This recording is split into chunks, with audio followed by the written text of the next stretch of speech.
कृषि व संबद्ध क्षेत्र में यहाँ से अगर देखें तो पांचवा हिस्सा है कृषि राष्ट्रीय आय में, और कृषि का कुल 46.1% हिस्सा है। कृषि योजना में यहाँ से 8 योजनाओं की एक अम्ब्रेला योजना है, जिसमें एकीकृत बागवानी विकास मिशन आता है, राष्ट्रीय खाद्य सुरक्षा एवं पोषण मिशन है, कृषि विस्तार एवं पोषण मिशन है, कृषि विपणन एकीकृत योजना है, डिजिटल कृषि मिशन है, राष्ट्रीय खाद्य तेल मिशन है तिलहन के लिए और पाम ऑयल के लिए, दूसरा है राष्ट्रीय खाद्य तेल मिशन पाम ऑयल के लिए mission organic value chain development उत्तर पूर्वी क्षेत्र के लिए है। यह है पिछले 5 वर्षों में कृषि संबद्ध क्षेत्र में औसत वृद्धि 4.4% की रही है, दशकीय वृद्धि 4.45% की मैक्सिमम रही है।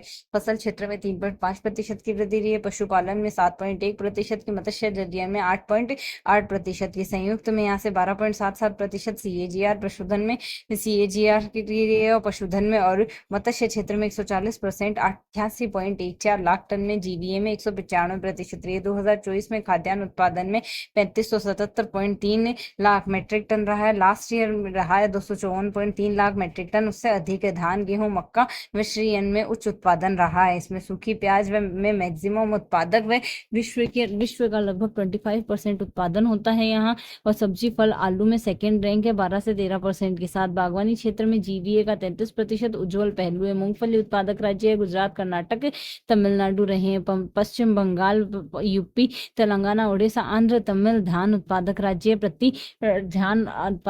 प्रति हेक्टेयर उपज औसत से कम रही है। इनकी कारण है असामयिक वर्षा, ताप तनाव व ड्राई स्पेल रहा है। इसमें धान उत्पादकता में अवरोही क्रम में रहे पंजाब, हरियाणा, आंध्र, कर्नाटक और यूपी और वेस्ट बंगाल लगभग बराबर है। पंजाब, हरियाणा, आंध्र, कर्नाटक। गेहूं की उत्पादकता आरोही क्रम में गुजरात, बिहार आरोही क्रम में अगर देखें गुजरात, बिहार, फिर आएगा यूपी, हरियाणा, पंजाब में सबसे ज्यादा, फिर यूपी, गुजरात और बिहार साथ में। दलहन में 1951 से 2024 तक 27 एलनीनो में 15 वर्ष तक 2 से 9% की कमी हुई है। 27 एलनीनो में 15 वर्ष में 2 से 9% की कमी, उत्पादन में 6 से 30% की कमी, पैदावार में 5 से 25% की कमी हुई है, जिसमें मध्य प्रदेश, गुजरात शीर्ष उत्पादक में, क्योंकि राज्यों में कृषि जलवायु परिस्थिति उपयुक्त है। दलहन बीज प्रतिस्थापन दर मैक्सिमम गुजरात के लिए मिशन काकतिया तेलंगाना में शुरू किया गया, और यही कोलेश्वर लिफ्ट परियोजना है आंध्र प्रदेश में है। यहाँ से कंटिन्यूअसली ऑपरेटिंग रेफरेंसेस 2021 का है। कर्नाटक में फ्रूट्स प्लेटफॉर्म 2020 में, मध्य प्रदेश में सौदा पत्रक 2021 में शुरू की गई, झालावाड़ में एग्री स्टेक और क्लाइमेट स्मार्ट एग्री है यहाँ से, और बिहार में समेकित चोर विकास कार्यक्रम, आंध्र प्रदेश में ई फार्म मार्केट प्लेटफॉर्म है, असम में राज्य सिंचाई योजना 2022 की, यूपी में भूजल नियम है यहाँ से 2020 में। 2025 में राष्ट्रीय खाद्य सुरक्षा व पोषण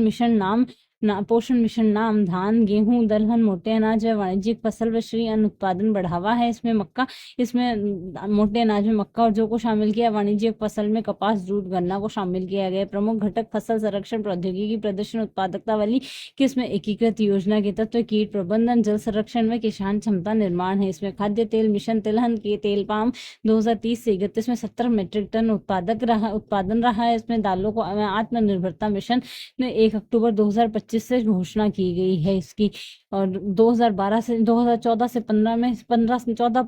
से 24 के बीच में तिलहन के क्षेत्रफल में 18% अधिक बढ़ा है, जबकि उत्पादन में लगभग 55% वृद्धि हुई है, जबकि उत्पादक इसमें 31% सुधार हुआ है। तेल पाम क्षेत्र 2 गुना से अधिक हो गया है, जिसमें फ्रेश फ्रूट बंच व कच्चे पाम तेल उत्पादन में वृद्धि हुई है। घरेलू खाद्य तेल में 2015 से 16 में 86.3 लाख टन से 2030-34 तक 121.75 लाख टन हो गया है। आयातित खाद्य तेल घटकर 2015-16 में 63.2 से 2023-24 में 56.25% रहा है। इसमें PM धन धान्य कृषि योजना में 2025-26 में 6 वर्ष 16 विभाग व 39 मौजूदा 100 जिलों में संचालित है। इसका उद्देश्य कृषि उत्पादकता वृद्धि करना व फसल एवं विविधीकरण व सतत कृषि पद्धति अपनाना, पंचायत व ब्लॉक स्तर पर कटाई के बाद भंडारण सुदृढ़ करना है। यहाँ से सिंचाई सुविधा में सुधार कर करना है। दीर्घ व अल्पकालिक ऋण की उपलब्धता में सुगमता बनाना है। जिला पहचान के 3 संकेतक कम उत्पादकता, कम फसल तीव्रता व सीमित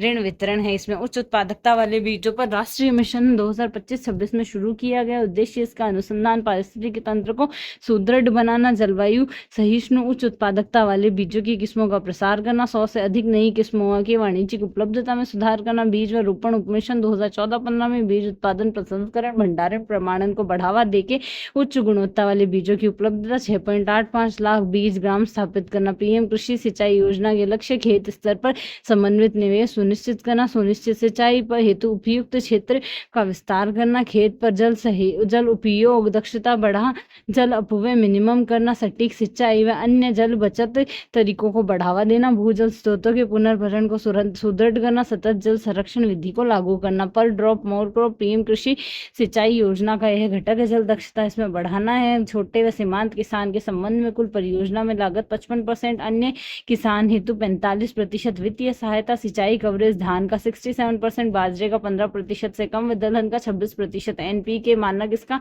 4:2:1, 2023 में 10.9:4:4.1 हो गया है। इसमें किसान ऋण पोर्टल 2023 में 30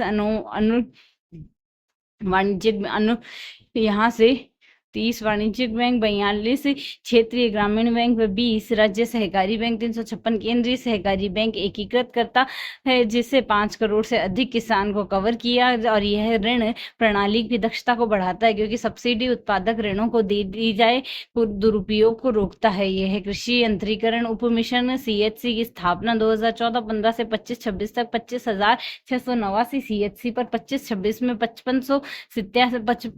5,558 सीएचसी स्थापित की गई। एआई गर्भाधान 17-18 में 76.23 मिलियन से 24-25 में 88.32 मिलियन, 126 जिलों में 50% एआई कवरेज। गोवंश 25% से 40% बढ़ा है। घास भूमि चारा अनुसंधान संस्थान झांसी में हरा चारा इसमें यहाँ से 11 से 32% बढ़ा है। सूखे चारों में 23%, सेकेंडरी चारे में 28 से 40% मांग आपूर्ति अंतर।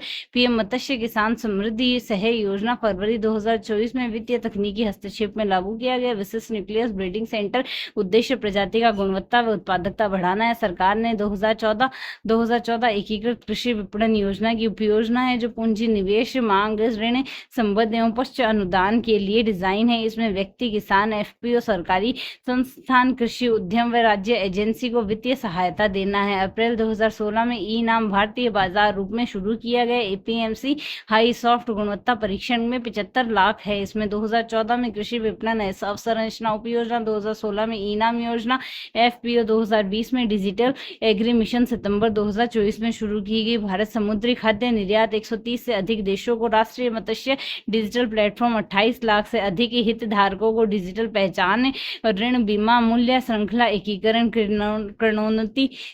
कृष्णोन्नति, कृषि विस्तार उपमिशन, किसान कॉल सेंटर। 22 भाषाओं में एमएसपी को 22 अधिसूचित फसलें। 2018-19 में उत्पादन लागत 1.5 गुना करने की घोषणा। खरीफ की 14 फसलें हैं, रबी की 6 फसलें, वाणिज्यिक फसलें 2 है, जिसमें 14 फसलों में धान, ज्वार, बाजरा, रागी, मक्का, अरहर, मूंग, उड़द, कपास, मूंग, सूरजमुखी, तिल व नाइजर सीड है। इसमें 6 में गेहूं, जौ, चना, मसूर, रेपसीड, कुसुम में 2 में जूट और खोपरा है। यहाँ से सामाजिक सुरक्षा बढ़ाने, गरीब किसान की सहायता करने के लिए पीएम किसान मानधन योजना है। पीएम फसल बीमा योजना, फसल हानि से सुरक्षा करना 2024-25 में 4.19 करोड़ था, जो 2022-23 में 32%, 22-23 से 32% बढ़कर बीमा कवर मिला है। उसमें 32% का बीमा कवर मिला है, जिसमें यश टैग 2024 पर यह 2024-25 में 6.2 हेक्टेयर थी फसल बीमा योजना, जिसमें 20% की वृद्धि हुई। यस टैग में दूर संवेदी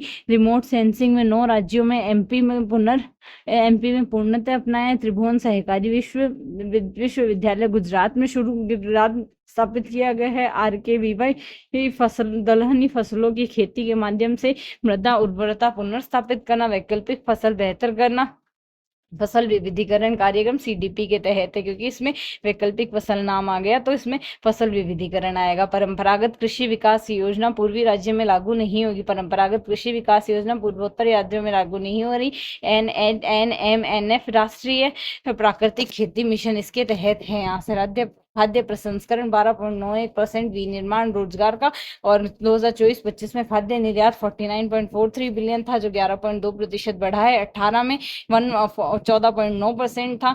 20 से 20.4% बढ़ा है। PMKSY 30 नवंबर 2024 तक पूर्ण परियोजना 1185 में उत्पादन व संवर्धन प्रोत्साहन योजना 2021 में ब्रांडिंग विपणन समर्थन देना। PMFME औपचारिक 2020 में सूक्ष्म खाद्य प्रसंस्करण उद्यम की स्थापना व उन्नयन करना। खाद्य परिवहन वाहन VLTC GPS आधारित वाहन ट्रैकिंग में सिस्टम में 6 राज्य आंध्र प्रदेश, बिहार, गुजरात, तेलंगाना, यूपी, दिल्ली में लागू है। आंध्र प्रदेश, बिहार, गुजरात, तेलंगाना, यूपी, दिल्ली में लागू है। 10 राज्यों में और लागू है। 10 राज्य यूटीज में भी आंशिक रूप से लागू है, जो मार्च 2026 तक पूर्णतः क्रियान्वित होगा। NFSA राष्ट्रीय खाद्य सुरक्षा मिशन में 5 जुलाई 2013 को शुरू किया गया। 81.35 करोड़ व्यक्ति इसमें लाभ आए हैं और 75% ग्रामीण आबादी और 50% शहरी आबादी युक्त खाद्यान्न दिया जाता है। इसमें